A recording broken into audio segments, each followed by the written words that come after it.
mashallah, you are sitting here because you want to learn Deen, right? But how many of us have considered preferring our religious education over our secular education?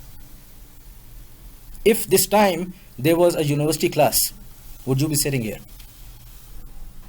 That's how you decide. Okay? Students come to me during our Quran classes and everything. And believe me, if your answer is no, I will be in university, you are with the masses. Don't worry about it. Students come to me, oh, Tuesday I cannot come because I have a karate class. Right? And I tell them, next week, can you go and tell the karate teacher, today I cannot come because I have a Quran class? This helps us revise and review where our preferences lie. When the Kumon class comes, or the karate class comes, or the soccer, oh mashallah.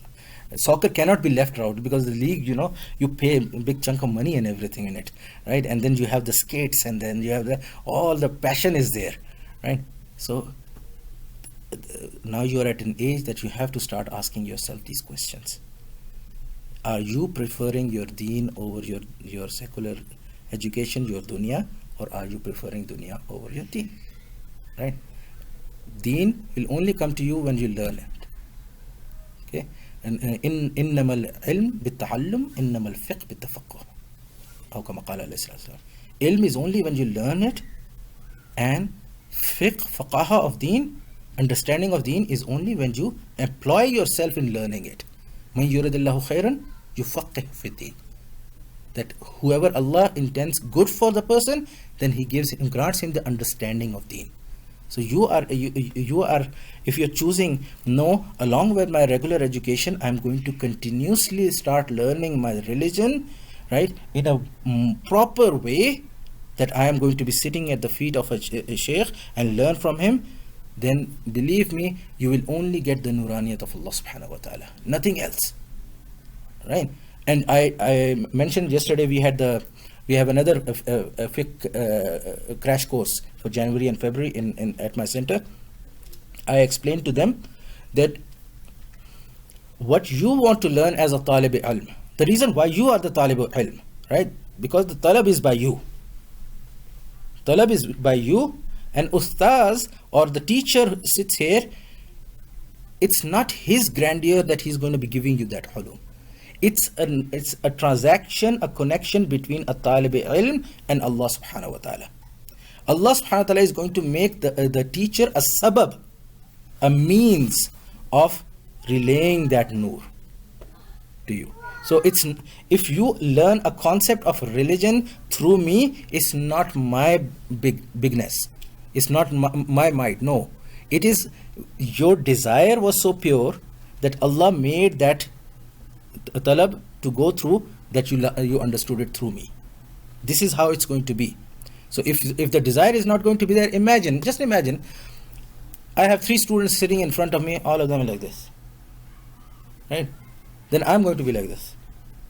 So they will not learn something, I will not teach anything, right? But if they have the zeal and the passion, they want to know. Like for example, one time I'll give you all these anecdotes from my time of learning. I was sitting in front of my teacher, and we were doing the class on mirath, right? Inheritance.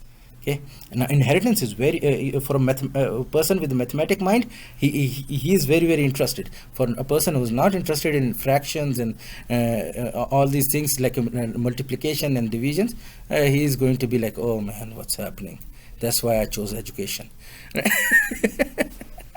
No, so when I was sitting in front of my teacher, he explained to us a masla, right? And he said that in this, Imam Abu Hanifa had this opinion, this is how he wanted to resolve it, and the Sahibain, that is Imam Muhammad and Imam Abu Yusuf, they had this opinion, right? So my mind was racing. Okay, this opinion, okay, calculation, okay, fine. This Imam Abu Hanifa's opinion doesn't make sense. Why is he making this, right? So at that time, it just didn't make sense to me. So I said to the teacher, Shaykhuna, I don't understand Imam Abu Hanifa's standpoint.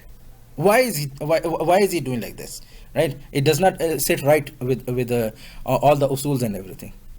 So he retorted back to me, and he said, you can go to his grave and ask him. I felt very bad, right? Every teacher has his temperament. Some teachers don't like questions during the dars. They like it after the dars, right? I am the one who if I have a question, I need to interject. I need to ask, because during the class time I'm listening and I'm making a whole concept in my mind, and it must fit all the puzzles. So in the end I know everything, but I just couldn't get along with it. So I went to my other teacher, head teacher, and I told him like, oh, so and so Sheikh said this to me during the class. So my teacher started laughing.